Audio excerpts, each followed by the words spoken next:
class. Okay, once again, I welcome you to this virtual class. As usual, this consecutively, this is the almost third or fourth lecture through virtual platform. And in our lecture series on this module TE 8401, Professional and Ethics in Education, we planned to cover it through the two parts. The first part is already completed, which covers comprise lecture 1 to lecture 7, and the last lecture 7 we discussed issues which are moral thinkers, education moral thinkers. We discussed different philosophers and their contribution to evolution of educational thinking. And that makes the end of part 1. In today's lecture, lecture 8, and the subsequent, I'll be lecturing on part 2 about towards teacher professionalism. In other words, how we apply ethics to improve the conduct and the practicing of teachers. So this is lecture 8, as I said, professionalism and ethics in education. And we'll be dealing with a personnel called teacher. And in a sense, this personnel teacher, in a sense, we are going to discuss ethics, applied ethics on transformation of practice and conduct of a person or teacher. This lecture is going to unfold the truth that to be a good teacher or to be a professional teacher is not an abstract price. You must pay price, and the price you pay is to undergo thorough training, equipped in both theoretical and practical skills and knowledge. In this sense, we don't assume that someone is born a good teacher. It's a preparatory journey to become a professional teacher. Okay, let's move a bit by starting. Let us discuss the concept of morality and the moral issues. Morality and the moral issues in education. I'm very comfortable that the concept of morality is covered, well understood. I think it was in lecture 5 or 6, if I'm not mistaken. And the concept of moral is also covered when we are discussing the social normatives and on the issues of intricate concepts relates to understanding ethical issues about morality and law. How intricate are these concepts when we talk about ethics? The morality is for national or society. Morals is for personal compass of conduct and practice. Now take the issue of a teacher. Whatever we discuss from this section onward, we are centering on a personal of a teacher. Now we want to take together the notion of conduct and the practice of a teacher to national level, as well as individually or the teacher himself. Now, in education practices, there are so many issues to discuss, which are very much linked with the morality and the moral whenever we provide education or when we are trying to execute educational systems with its interrelated subparts. The first issue we have to discuss is this profile, the concept of globalization. And I'm very much sure that from when you are in the O level, A level, and notably even here at university, some of the courses, GS, communication skills, this term is not a jargon, it's not a vocabulary. It's very well understood. Okay, but in a sense, we are talking the concept of cross-bordering in terms of whatever we do, increased mobility of all facets and aspects of human life, communications, culture, traditions, uh, uh, business, human beings themselves, etc. Issues of territorial boundaries. It's no longer an issue in this animal called globalization. Now, from the definition in which you know about the globalization, what is the possible impact of globalization in education? When the global is made as a village, what is the impact of the same in education? And the impact we discuss here, or is the connotation of this is about a positive and negative influence of globalization on education. There are issues which should be understood from dawn. The first, let's consider impact on meaning, content, delivery, and the context. When it comes to meaning, globalization has totally changed meaning of education from tradition to modern,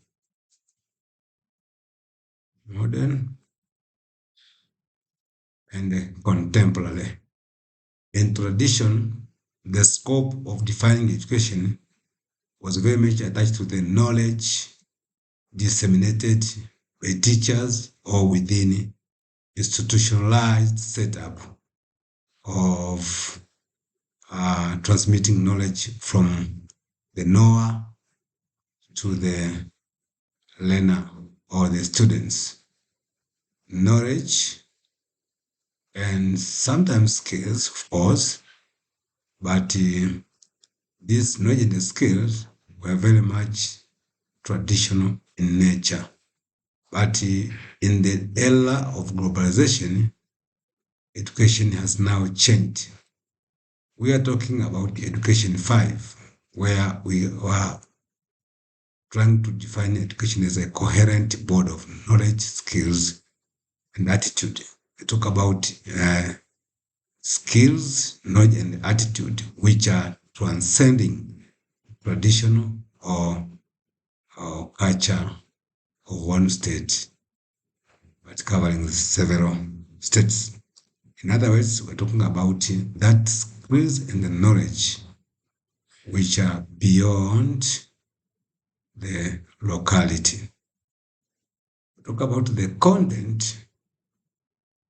Content in traditional era before globalization, most of curricula were attached very much to the tradition. they told you boundaries. Study about the history, about civics, geography, whatsoever. There was little emphasis on understanding the international. But nowadays, we are talking about the intentionalizing our curricula, internalization of our curricula to ensure that what we teach in a locality X can be applicable elsewhere globally. So the content, talk about digital content, we talk about print content, talk about hard copies, soft copies, talk about MOOCs, talk about yeah, uh, um, integrating technology on sharing and submitting content, etc., etc. So the issue of content here is what is to be taught in our educational system is totally changed from local to international, or from traditional to modern as well. Also, the issue of delivery in the traditional era before globalization, you could easily um, integrate technology in teaching, but nowadays, technology is part and parcel teaching. You are, for example, you are at Musti as a student, you can enroll courses online in Massachusetts or any more Coursera programs offered online. So because of this delivery being modernized, you can participate in the so-called um, distant learning. Talk about the distant learning, online platforms, use of multimedia, etc., etc. So the delivery also is very flexible in operating the online and the face-to-face delivery mode. It's because of advancement in technology, which is brought about globalization, but also the context about education which we offer in the contemporary era. Our education system should provide quality education which is defined beyond literary boundaries. In other words, the context in which we are preparing our citizens or our graduates is such a way that education we offer will make them to apply skill knowledge anywhere on the globe, on the planet Earth. So we are no longer defining quality education or the act of ranking schools in terms of their qualities by considering schools within our boundaries, but it must be quality of education beyond our boundaries. We have to compare what we offer in education against the zone global quality education. So definition of quality education should no longer rely on theories. I say quality education in Tanzania should not be a quality for Tanzania only. It must be quality whenever compared to other countries. That's the impact of globalization on education. But also, there's the impact on morality, a controversial. Because of globalization, there's also the issue of controversial in the morality. In other words, our culture is very much compromised. Okay, what is termed as national values? National values. National values has been compromised with what we share globally. As I've said, from the impact on meaning content delivery. The case of Malta also, globalization has made influx or the high transmission of culture from one country to another. What is being done in country X is very much export to other countries in episode or very short time. It is known everywhere. So sometimes, because of emulating, copying, and the best of what they are doing, there's a very much compromise of morality. And the same is experienced in educational institutions. You can see the dress code, you can see our adequate manner of conduct within our higher learning institutions. Mostly, if you compare 50 years back, what was used by the students universities, and now there's a very big disparities in terms of manner and presentation of students themselves, how we relate with others, etc., etc. But also there is impact on the mode of service delivery. Okay, before in Tanzania, for example, we have passed through two major episodes of educational evolution. We have pre-colonial, pre-colonial, pre-colonial, oh, pre-colonial, and we have post-colonial, post-colonial. In the pre-colonial, we talk about this is 1960s, okay, and backward. So 1960s is from 1961 forward, we have post-independence, but before we have pre-independence. Colonial education is very known by its nature, and its aim and objectives were very much reflecting the colonial masters' needs and development of their mother countries. Post-independence countries were trying to improve our education system to suit their homeland. And we see in Tanzania, for example, mostly from 1961 to early 1970s, education was keen of a public service, public service, public service, and therefore government took a big part to ensure that citizens get education. But around 1980s, during the economic changes, there's what we call structural adjustment programs because of change in the strength of economy globally. African countries, including Tanzania, were forced to restructure the institutions, social service provision, and therefore most of the social service entities owned by the government were privatized by the name what we call liberalization of the market. And therefore, because of globalization, you find that there's impact on model delivery. What is being done by private sector and the public sector, there are two entities offering same services but with different motives. For public, it's purely service. For private, there must be private ownership which ensure profit making. And therefore, if you focus on profit, sometimes deprive a sense of morality.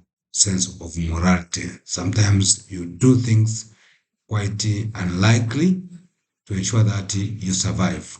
We have heard the stories and cries of private schools, private education institutions, cheating in examination to ensure that they remain the giant in school ranking, in performance ranking, to attract market and ensure that the parents will be attracted to their schools and to ensure they're surviving in the market. All this is because of privatizations. And therefore, as we teachers, sometimes if we work in private sectors, you will face this scenario where sometimes you are forced by the private owners, education institution private owners.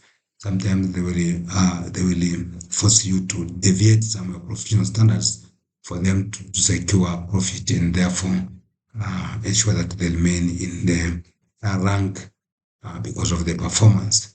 But also, there's impact on the market and the technology. Sometimes it's difficult to create boundaries. Okay, boundaries. Okay, market and technology. Sometimes how we make communications with our clients sometimes violates morals and the morality. For example, for teachers, there's an uncontrolled call between student and the teachers. Sometimes even at home, students would just call even if it's not working hours. So this kind of calling and the texting and the chatting sometimes brew out the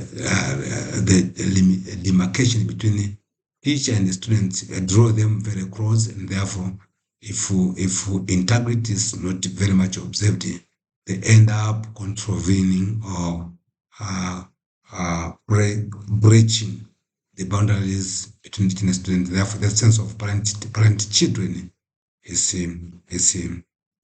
denied or disregarded, and therefore compromise the morals as well as the morality because of this kind of uncontrolled calls.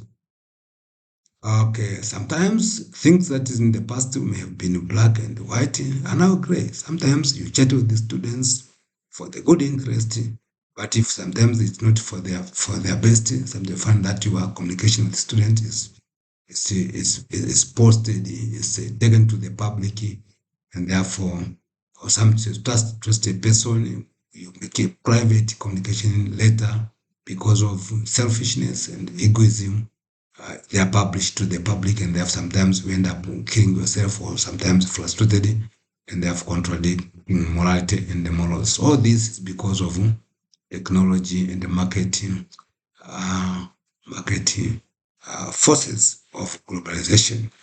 Okay, interest in the profits is forcing us to abandon morals and the morality standards of providing services. And the teachers, we are victim of this. That we must be very much aware whatever you do with your students, and of course within the institutional setup. Okay, let's move a little bit. The really power of professionalism and ethics for teachers. Uh, Teachers are person of higher integrity. Ethics in education, it's about recognizing, as I've said, the really power of teachers' innate ethical sense and the behavior pattern in school environment. If ethics of teachers or good manner and the conduct of teachers are violated within school environment or institutional education institution environments, then students are likely to suffer because in the learning and the teaching environments, teachers are the first adults among the young adults who are students to come. In universities, of course, students they are not young as such, they are young adults. And teachers or lecturers are adults by themselves. So the way they conduct themselves has got a positive and a negative impact to students. So when we talk about ethics in education, we are actually trying to emphasize lecturers, teachers, educators to ensure or to recognize their innate power, the real power of themselves if they become ethical agents and towards transforming learning environments. School are environments or school or institutions of learning are environments of trust, And if that is the case, teachers are the apex of trust. Apex of trust. These are teachers, students,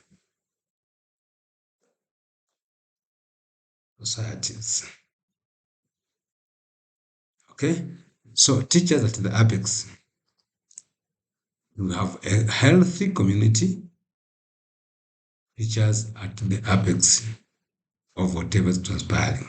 Because a child belongs to the parents at least 100% at the age 4 and below. From this age onward, at varying age, through different educational trajectories, students is in the hands of teachers and within school environments or education institution environments, of which the agents for attitude and the character transformation are educators and teachers should not excuse on this. So the concept of teacher student relationship is very much important because it builds the foundation of society which help others to flourish. If this is abused, then the foundation of society is also shaken. Okay, it's very, very important to note. So a trust to teachers by the society and the state is of higher, and they have to recognize that one, that they have little power of transforming students and the generation to be. Okay, let's move a bit. Education and teaching. Are these concepts the same?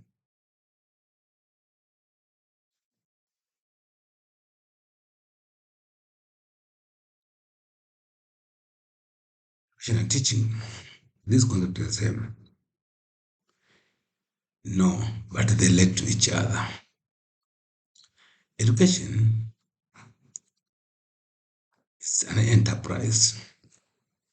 Teaching is a corporate practices and the conducts on guiding learners to achieve learning. So education as an enterprise have goals and objective of what should be the output for improving welfare of the state and the people within. What makes education a reality is teaching.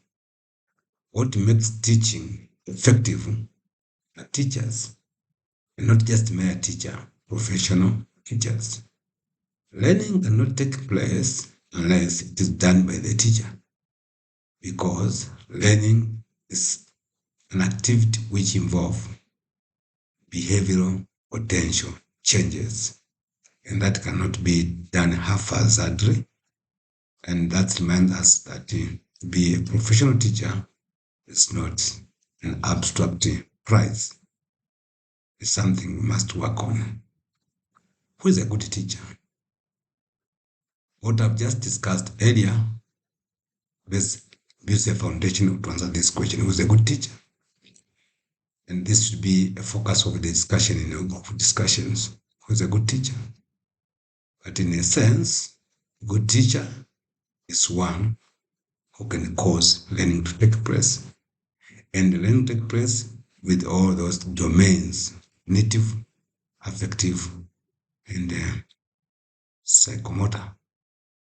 In case of students, there must be holistically made up because of acquiring relevant and pertinent skills and knowledge, being active social agents. Education as a process involves teaching, socialization, and the schools. That's why I said this education is an enterprise, because within is activity of teaching, there's building society, socialization, and also schooling.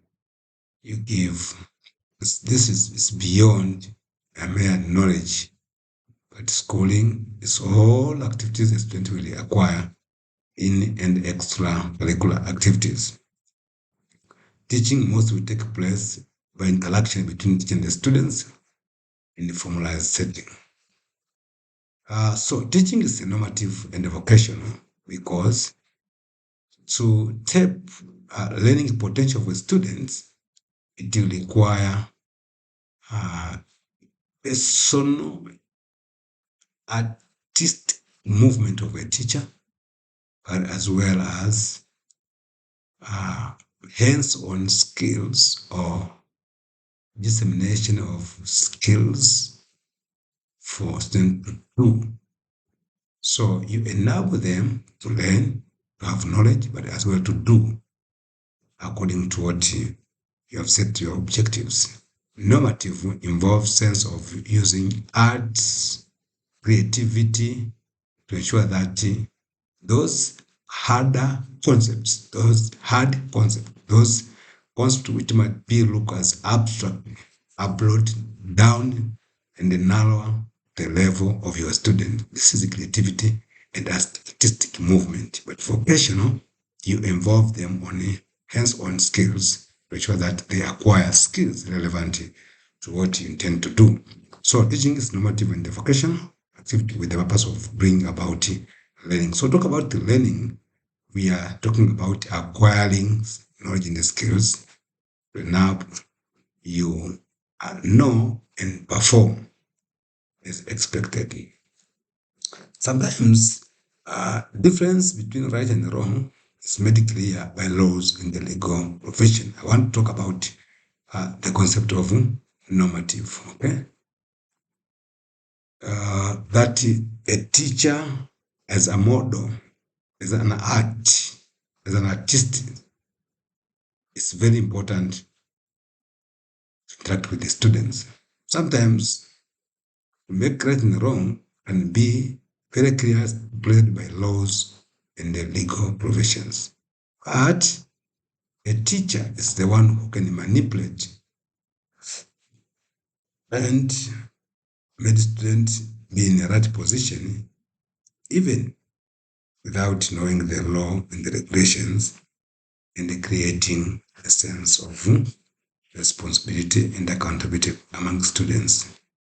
So, teachers' use of intuition and reasoning to decide on the best practice of themselves, classroom and the school is imperative because a teacher is beyond and it's beyond the law and regulations of the school, in the sense that he or she can understand the limitations and the barrier of this law and regulation to student comes to learning and the teaching process.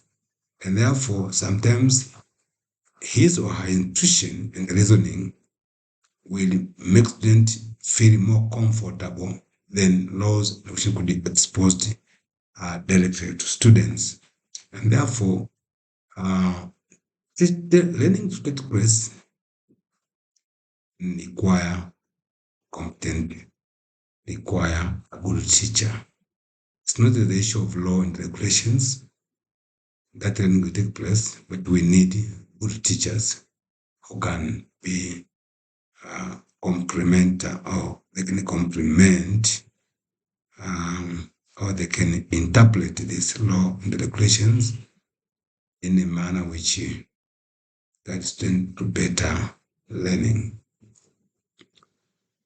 Let's move a bit to the concept of ethical hotspots. Not all, let me explain this concept of hotspots. Let's say this is a ground. So these are just mark with some significant meaning according to the designer or the user of this ground. So the concept of hotspot can be understood in this lens. Okay, these dots can serve as spots. Now talk about the hotspots. These are the areas which need immediate and higher attentions to understand your navigations through this field. So in the arena of dealing with the students or in the social service provision, there are some areas which are identified as signaling danger or let's be observed very closely if we want to understand the conduct and behavior of those entrusted in the office or those in charge in the office to provide these services.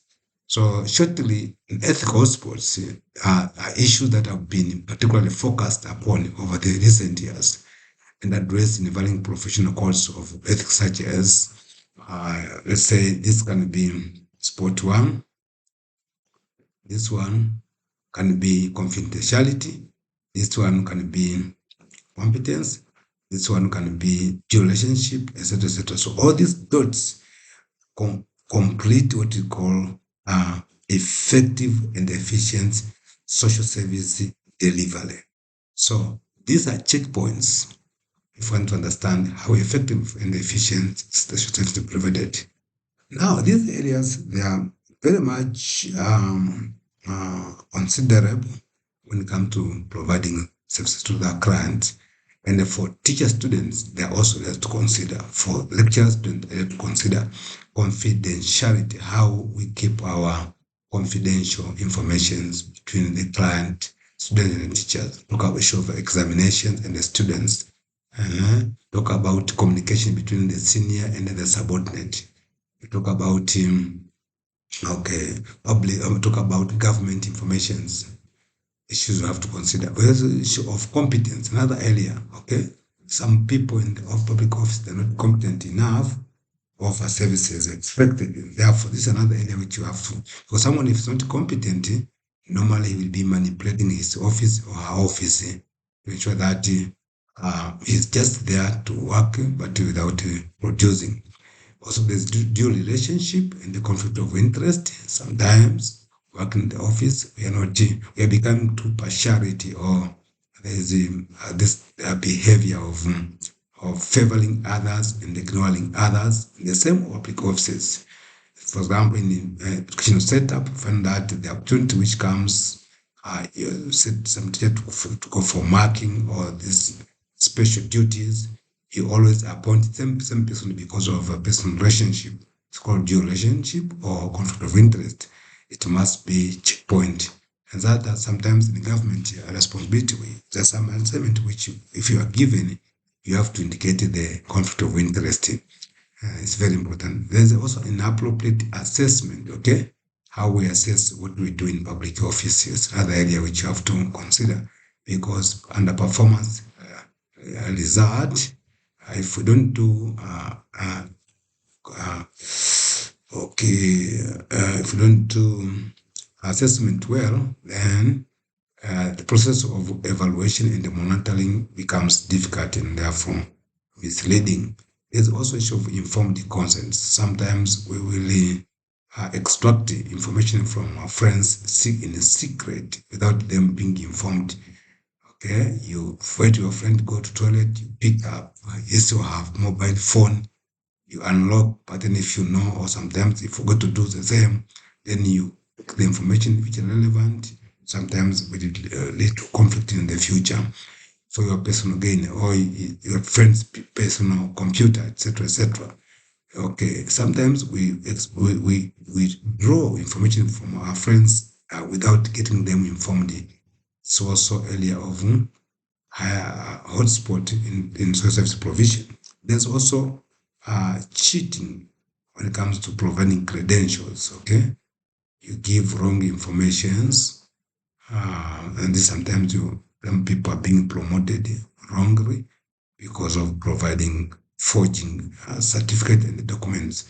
You remember this story of Tumbua during Rate Magufuli when people uh, were examined that their certificates in their workplace, most of them found that they have been using certificates of their late friends and relatives, and most of them were sacked from public offices. This is another area of ethical hotspot, but also sexual relationship with the clients. This has been reported in most cases. And of the resident in Tanzania, one of the news Puritan highlighted that in Tabora, there was one clinician who had love affairs with a client who had just gone to seek for health services. So these are the areas which must be considered highly in providing social services.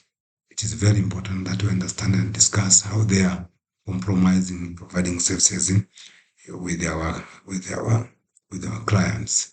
Take this in the education setup. Most of you students, you are interacting with some scenario, and therefore it's very much important that we discuss their reality, because at the end of the day, they compromise the quality of what should be offered in the educational setup. Another area, let us confine ourselves to educational system. In the education system, we talk about the issue of ethic hotspot. This simply is identifiable areas in education which should be a checkpoint if we want to understand how education is being delivered to students in a classroom setting or at the institutional level. One of the areas consider is conduct, assessment, diversity, and the planning. This area, to teachers, take note of it, because mostly what you do when interacting with the students, teacher with the students, mostly these are the areas you interact more with the students. Okay, how you relate with them, the conduct, how you behave with in front of your students and with them, how you assess teaching and the learning process, how you deal with their differences, individual differences. Okay, how you deal with girls, how do you deal with boys if you're a female student, how you deal with the impairment, etc., etc. How you plan executing your teaching. These areas are the areas which you can easily identify strengths and the weaknesses of teachers when dealing with the whole process of educating. Now, morals and ethical shortcomings in education are regrettable external blemishes. If one teacher if one teacher is not doing what is required of him, if his or her behavior is not reflecting the expression of the society, then it is tarnishing or harming the image of the teaching profession. So it is very important that whatever you be, you should be responsible also to your profession, because it is very important you guide the image of the profession. And one of the things you have to do is to ensure that this checkpoint or this ethical hotspot are considered, as well as safety in your conduct. Another issue to let me elaborate a little bit this hotspot one after the other. I'll go very quickly because I've just touched or explained at least to the level you can understand. Mostly you can do more in your discussion. Conduct. What is conduct? Conduct is just a common English word, conduct, but in the context of professional, to conduct, this is a manner of acting or controlling yourself. That's very important, okay? As a teacher, a lecturer or educator, it's very important that you have to establish a manner which you control yourself, because you are dealing with other human beings with relatively or even serious problem than you could imagine otherwise. Okay, in other words, conduct, this is an evidence of person's inward state of propriety, okay? How your character is positions. It's the matter of um, uh, maintaining your character no matter of the situation you pass through. It's conduct. Okay? When students are not doing what you expected, how to react. Sometimes you find a teacher, you can give work to students. If they don't do the way you expected, you turn up their papers, you tear apart their papers, and with the harsh words whatsoever. That's not a good conduct, because at the end of the day, they are students. You are the one to guide them so they can be better or best writers, as also you are doing, because you didn't happen to be the best writer in the first place. So failing takes them to the next level of becoming a good performer. Therefore, you have to control evidence. It can be seen and proved that your inward state of propriety is well maintained. And okay, so what actually demonstrates the why behavior is at least as important as the what. Okay, why you do what you are doing at a particular environment will explain your conduct. So the brightness, slow to anger, etc., they will portray your conduct. And for teacher, it's very important that you develop a sound conduct. That's why if you do otherwise in public service, there's what we call conducting or conducting and becoming. And this can be a serious offense to take a charge, be charged of being okay, being a public servant. According to Carl 2000, you can go and read more about this scholar. Conduct is the application of rationality and intelligence in practical conduct. Okay, whatever you do, you don't just decide or react. Unless faith, you have a room for thinking, and then apply your intelligence for the action in press. That's your conduct. And for teacher, we expect you to demonstrate highest the sound conduct of yourself. How do we examine conduct in teaching learning process? We examine your conduct or your inappropriate or your manner of becoming in the following area. Okay. First is temperament. Temperament. This is internal environment. Internal environment.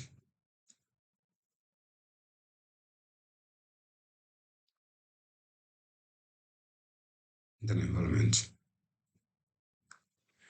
Okay. As a person, we have, take for example, you are teaching, very busy, writing notes on the blackboard, and then you turn inside, you found that your student is smoking of what you're doing in front of the class or on the chalkboard, or you find that the student is using mobile phone. How do you react? Will you slap him or her? Will you insult him or her? How do you control your anger, your inner environment? Let's talk about temperament. How the ability to control your internal environment when the temperature is hitting and rising in your body. You want to react. What will happen? Sometimes in learning environment, it's very common that you find the student want to fight with the teacher. How do you react? Will you also, if it happens that she slap you, will you slap back? What will you do as an adult in environment? Let's talk about temperament. Your ability to control your inner environment is very, very important. But also, teaching activities is another area to examine your conduct. How do you teach your students? Arrogance. It's discouraged. Your teaching activities also should also demonstrate your conduct. You must understand the level of your students. You must cooperate and, of course, get them to learn as expected. We also talk about the personal relationship. How do you relate with the students? Do they regard you as a parent, as a friend, as abuser, an enemy, or what? It's very important. Okay.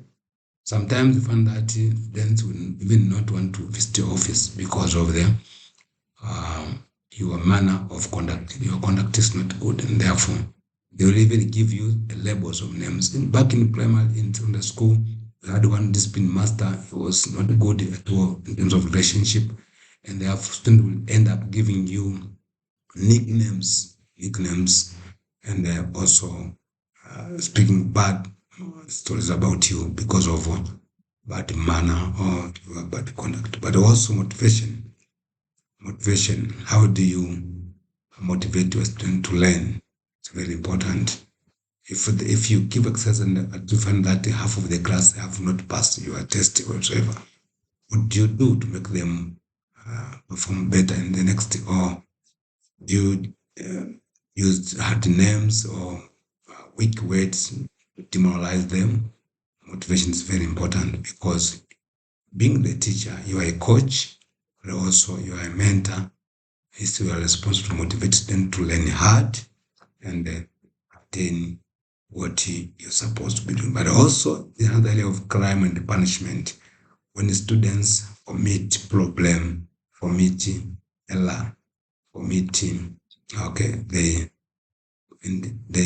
they surely castrant bad behavior, and they should be punished, given punishment.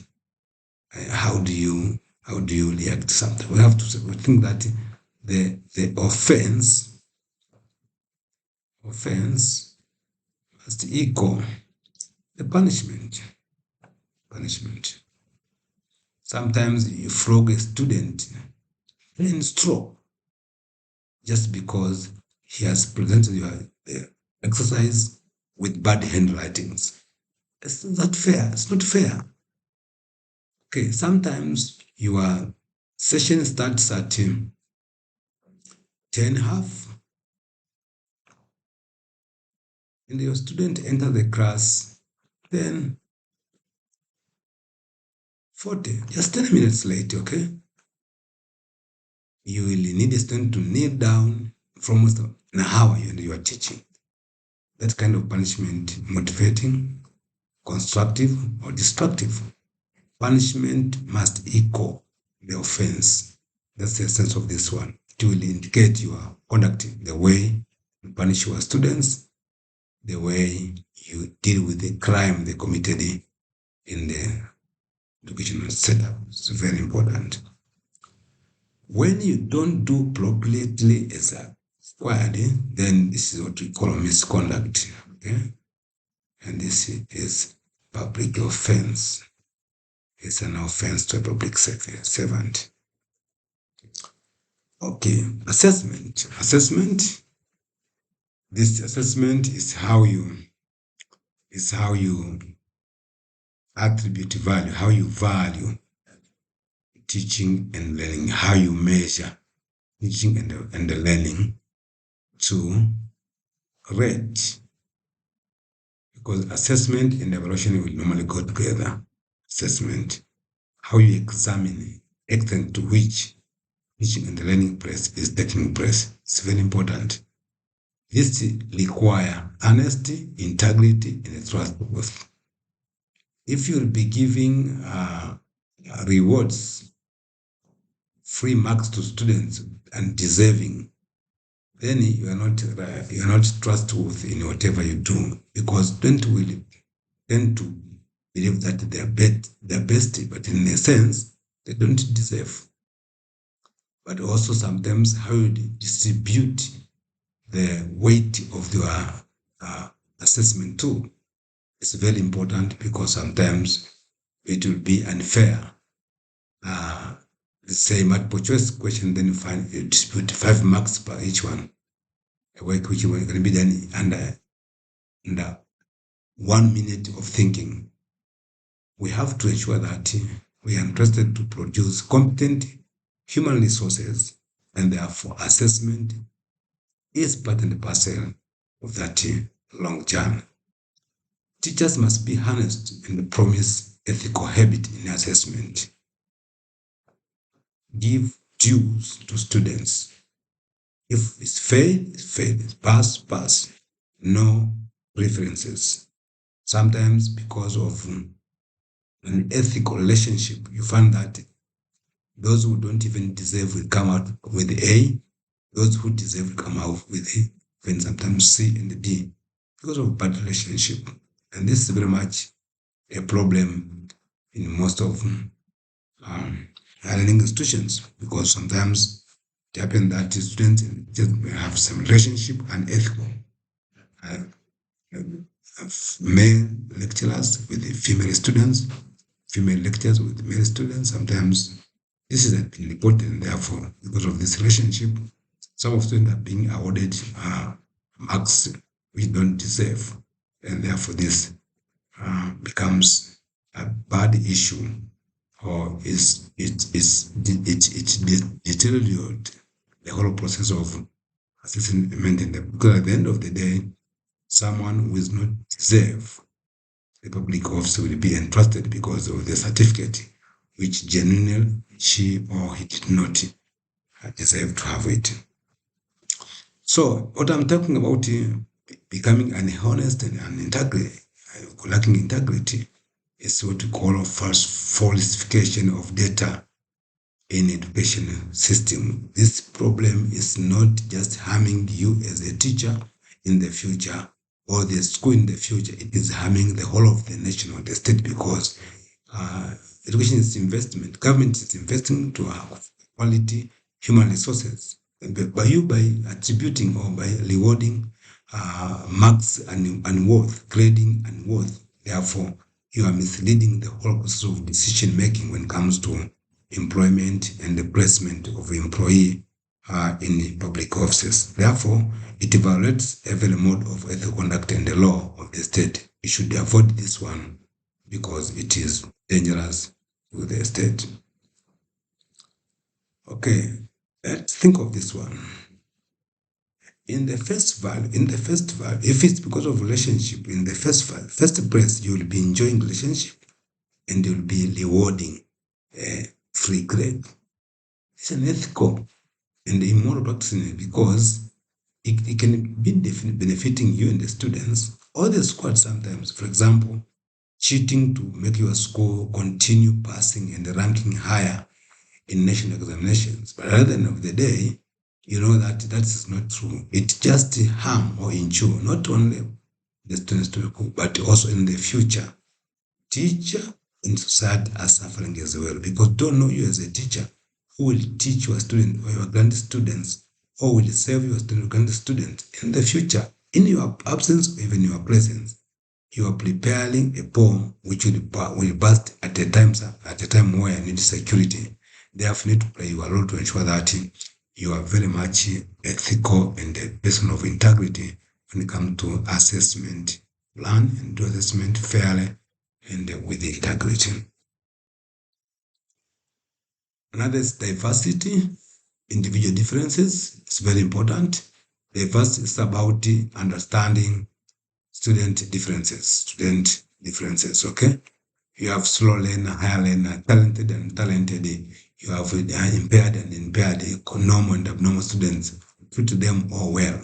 So individual differences must be considered in your teaching and learning process. Don't divide your students because of their of this race, political, economic, social.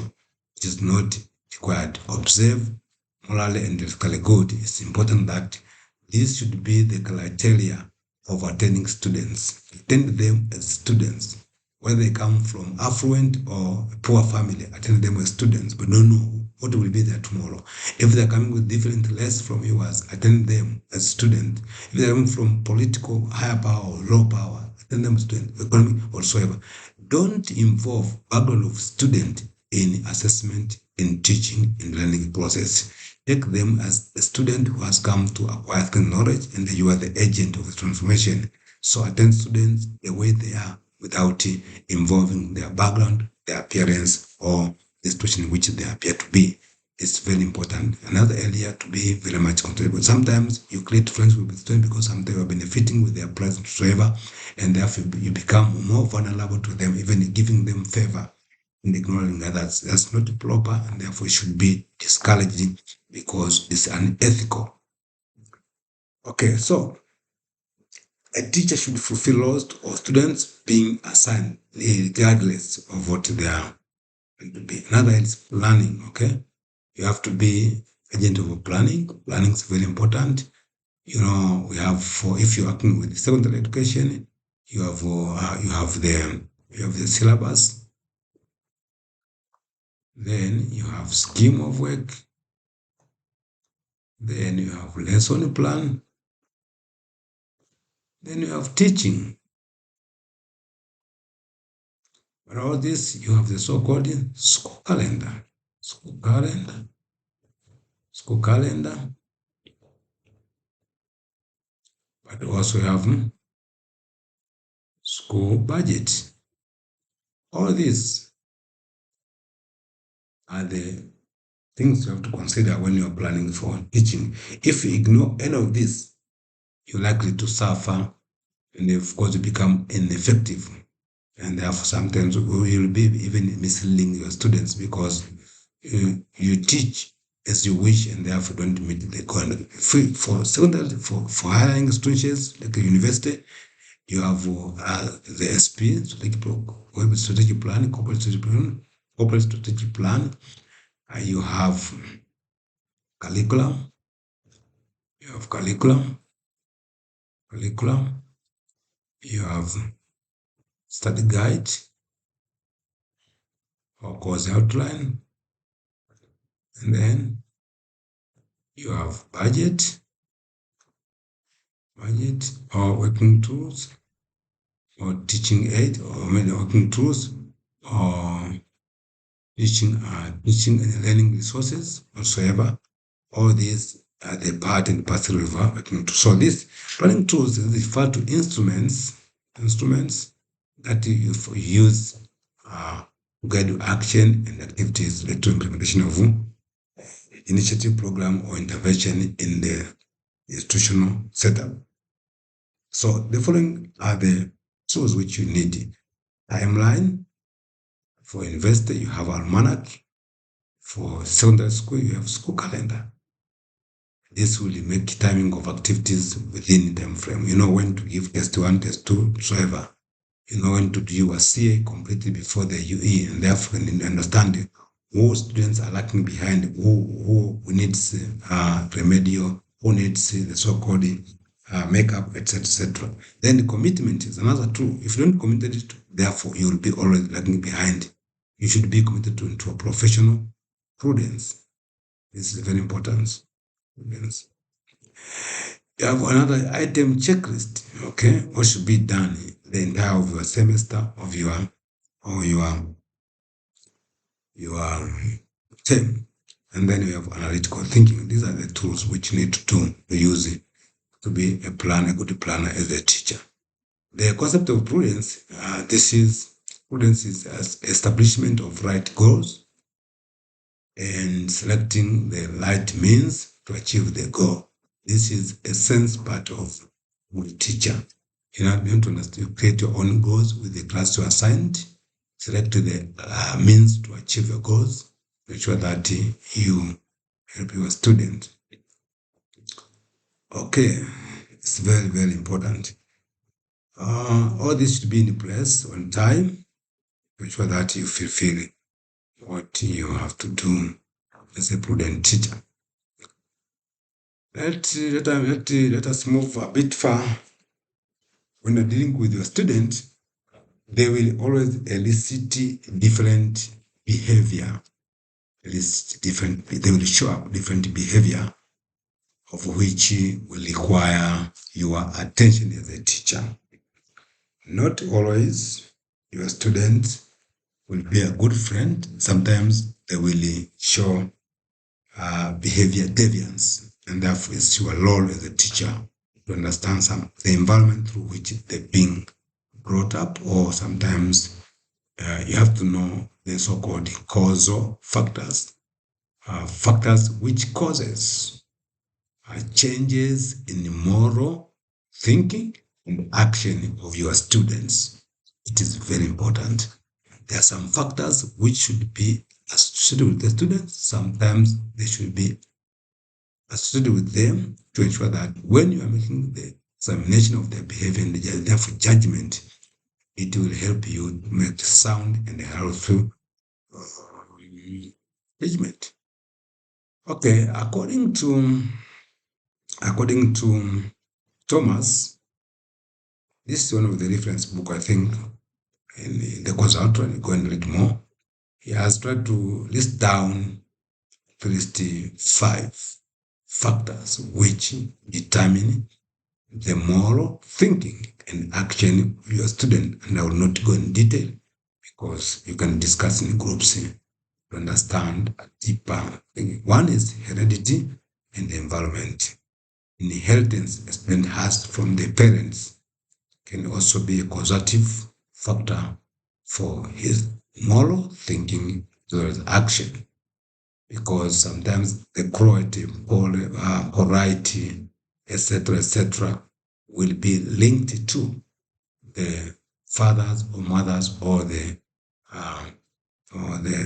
family background the student is coming from. Okay, parent or inherited behavior, but also environment which is when it's brought up. It's very much important to shape the thinking and action, moral or ethical standards of the students. But we have also supernatural interventions, extent to which the student is attached or linked to this belief system will also influence his or her moral thinking and actions.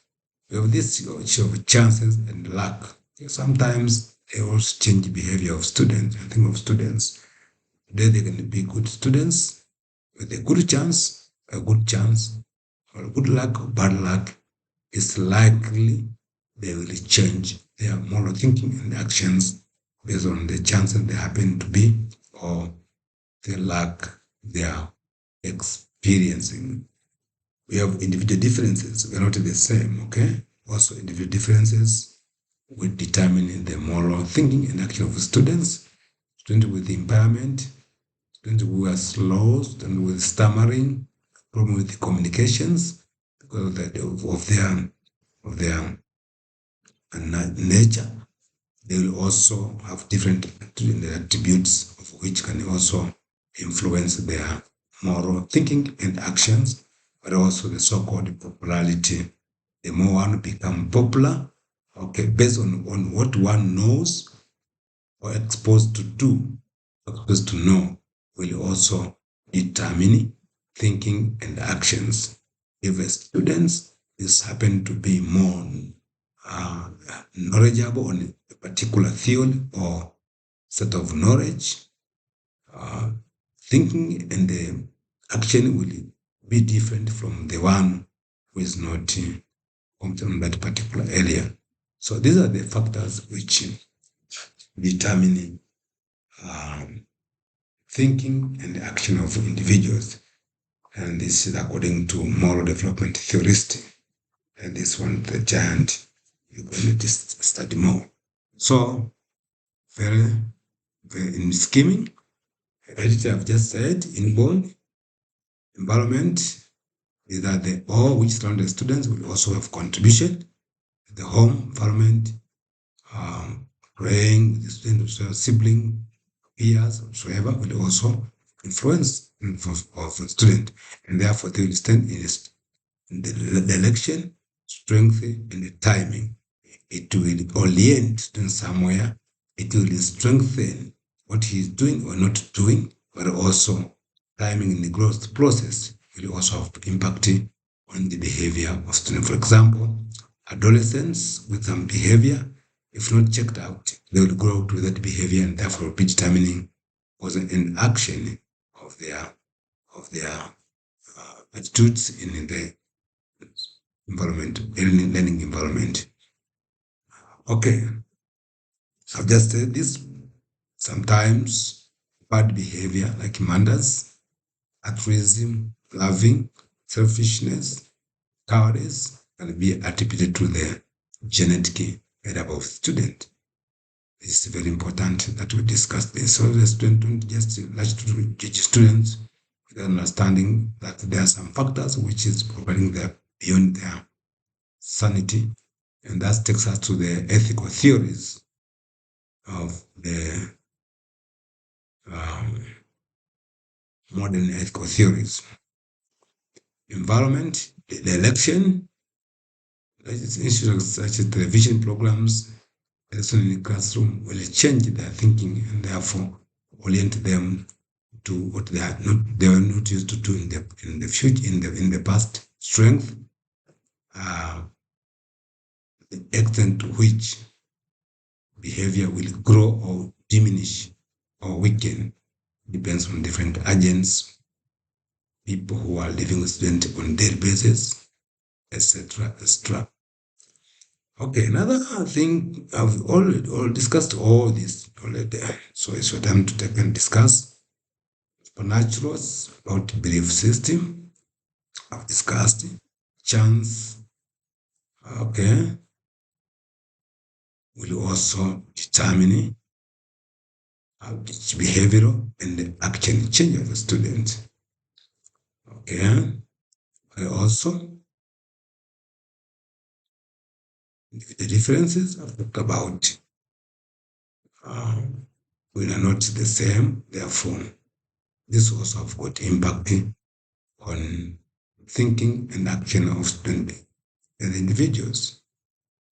Popularity, what you know, will also determine your action and the thinking. Talk about the knower, subscriber, etc., etc. And let me complement what I've just said on the so-called qualities of a moral person. Qualities of a moral person. A person with sound morals. What are the three qualities? First, he has what we call moral autonomy, freedom or volition to decide things by his or her own based on what he believes to be right with the values. But also there's moral empath, how one put himself or herself in shoes of others to the situation in which they are going through. You have to differentiate between empath, empath, empath versus sympath. What is the difference of the two? Empath and the sympath. This is just mere feeling sorry, but this is putting yourself in the situation of others, the way they feel and they undergo. And therefore, to a moral person will have what we call a moral empath, but also it's a so-called moral transcendence. What are these? What are these? There are things clearly we come quality of a moral person, principle of moral education, key question. For moral autonomy, this is about yourself. Think of oneself. What is the right for me? You will stand on this position. But empath, you show care to others. You put yourself in shoes of others. And therefore, the question should be, what is the right for others? But for transcendence, you turn out to the society which you belong. You uphold principles of justice, which will appeal to the society. And therefore, what is right for all? So talk about, so we move from moral to morality. This is morality. Okay, it's very important.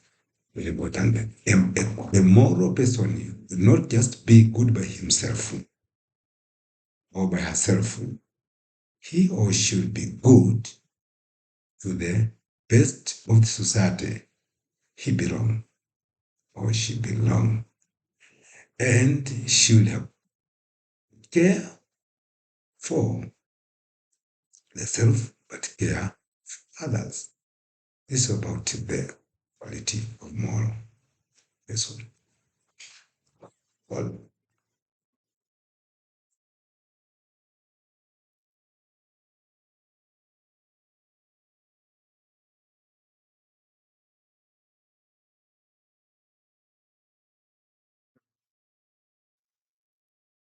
Ras, let us think of these components of morality. Component of morality. Oh, morality is made up of at least four components. And this is very much attached to a so-called professional ethics. Talk about how you practice your professionalism or how you apply ethics in your professionalism.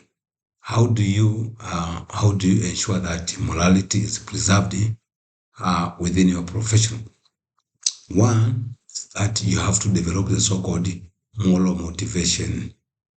Your values motivate individuals to achieve goals and guide their behavior. There must be a motivation, moral motivation, that there must be impetus or forces within which are to the values, and therefore person will violate or will avoid to do, for example, cheating, or will also avoid maybe stealing, or um, will avoid undesirable behavior. Uh, in the working environment, there must be a reason why should you avoid, and that must be you have to develop values of your organization or institution in such a way it motivates your individuals to achieve goals and guide their behavior. Second is so-called moral sensitivity. You have to ensure that you develop sensitivity, in other words, consideration of which action is possible in the situation, what the parties concerned and how they would be affected by the consequences of each action. In other words, your ability to sense that what I do is morally right or morally wrong, or what is what's about to happen is not acceptable or acceptable in the context of morality. So to call moral sensitivity.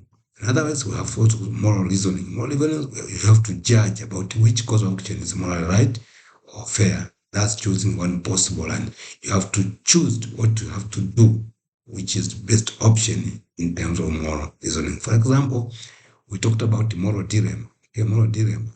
You are entered in the public office and your boss is forcing you to do things which are not acceptable by regulation and the rules. Now, what do you decide to do? That which will be the best action to uphold your moral and your values is what's called moral reasoning. There must be reasoning out and therefore make a decision to take action to resolve your ethical dilemma. And also, you have the so called moral character. This is your ability to do what you believe is right, regardless of what will be the consequences. Moral character being the courage that to implement skills per line of action even under pressure. For example, you are forced to deviate some amount of fund by your boss. Okay, whether you do it or not, that's what you call moral character. By standing of what you believe will preserve you safe, even if you lose something. That's what we call moral character. These four components are the so-called components of morality, and therefore will guide your professionalism in the context of becoming a competent professional. Okay, thank you very much. As I finish up, this will be your take home for discussion. Ensure that you understand each and every term, because this is in the context of Tanzania and of course beyond Tanzania, most of the public offices globally, they will be facing at least, if not all of these challenges. First, is what we call administrative discretion. Okay, the ability you have to ensure that you are discharging administrative responsibility responsibly. It's what we call the administrative. Sometimes we abuse offices, public offices, for personal interest. Okay, this is discretion should be observed whenever you're in public offices. Use how you use your office hours, how you report at work, how you serve subordinate, how you serve your ordinate, how you serve your clients should define the role and function of your public office, because that public office is for serving public services. It's very important. You have to observe discretion of public office. Second is corruption, using public properties for personal benefit.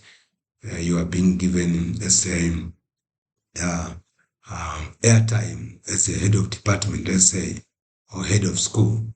Do you use that airtime to communicate with your clients for the purpose of that airtime? Or sometimes you're just flashing as soon as they call back? That's wrong. You're giving a public here. I mean, your employer gives you a car, or you're being given a transport whatsoever. Do you use it for the purpose designed? It's very important. Nepotism. How do you delegate responsibility? How you appoint your subordinates? It's because of the information, because of relationship, because of their qualifications. Talk about issues of merits and favoritism. Okay, it must be observed.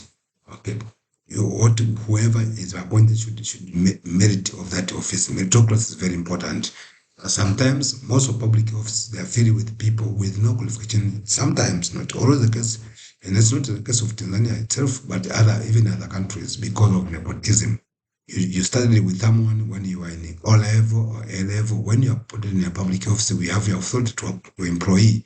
You will take your friend to be in the office, or sometimes your children, your network, whatsoever. This is a big problem, and sometimes it's corrupting the public system because people with no qualification and the office with the qualification doesn't treat because of this nepotism. Friendship, network of friendship is also running the office. It's very dangerous. Pressure over conformity. Sometimes there are issues which you are being forced to do to conform with you. Let's say your friends, okay, your friends, okay, your club company, okay. Sometimes, okay, you are being given a budget to implement a program, and there are some issues you are being forced to do which are contrary to the accepted standard of the government performance. That pressure from your friends, okay, will it allow your friends, your relatives, will it allow you to maintain your ethics, or you just do to make them happy? So pressure for conformity is very important. Then we have administrative secrets, how you keep administration information for the purpose set aside. Sometimes we leak information. Sometimes we collaborate with bad people to expose government informations. And like this one is like leaking information, okay? You're in a meeting, sometimes there's a person who should give out information, then because of your personal interest, you leak out information. It's very wrong, okay? Public accountability, okay? It's another area you have to discuss, accountability, how you're accountable and responsible public affairs. You have this policy conundrum, okay? Understanding and being part of a key player to implement public policies. Pressure group influences. Sometimes you want to appease or to praise your friends. You are abusing public offices. You are abusing public funds just to appease your friends. Okay. Sometimes we're given fund to construct classrooms or to supervise the construction of some buildings. You withdraw some amount of money and you send them in business just to because of the bad advice of your friends. Then the public scrutiny, okay? Sometimes we are putting government in pressure to seek, and there are things which sometimes out of the budget or sometimes not the proper time for them. So all this, you go and discuss all these issues, and make sure that each and every one is understood and applicable in your educational setup. Otherwise, thank you very much for your patience with this very long lecture, but to ensure that we all cover deep and pertinent issues which are preparatory for you becoming a professional teacher. Thank you very much, and I wish you the best to make follow-up of all I've just discuss pertinent issues and areas which are sometimes not very much exhaustive. You make some group discussion, visit the library, whatever, and the areas which are still not, which still need more intervention. You have a platform how we can share either through the Moodle chat room or when you visit classroom face-to-face lecture. You can spare some time to see a few questions from you. Otherwise, thank you very much and enjoy best in your discussion.